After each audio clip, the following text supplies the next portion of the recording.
দেশ জুড়ে উপজেলা নির্বাচন প্রথম ধাপে অনুষ্ঠিত হতে যাচ্ছে।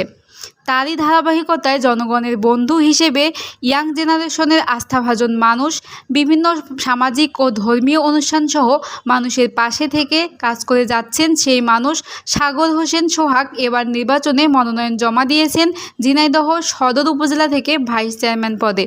শুধু তাই নয়, তিনি ছিলেন ঢাকা বিশ্ববিদ্যালয়ের সাবেক ছাত্রলীগ নেতা, বাংলাদেশ ছাত্রলীগের সাবেক সহসভাপতিও ছিলেন তিনি। তাই এবারও তিনি এলাকার জনগণের পাশে থেকে খেদমত করতে ভাইস চেয়ারম্যান পদে জনাব সাগর হোসেন সোহাগ একজন সৎ প্রার্থী হিসেবে ঝিনাইদহ সদর উপজেলার সকলের কাছে দোয়া ও সমর্থন চেয়েছেন। বিস্তারিত ঝিনাইদহ থেকে মোহাম্মদ সবুজ হোসেনের প্রতিবেদনে।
যতই সামনের দিকে যাচ্ছে ততই এগিয়ে আসছে কিন্তু উপজেলা নির্বাচন, আর সেই নির্বাচনকে ঘিরেই মনোনয়ন জমা দিয়েছে সকল প্রার্থীরা।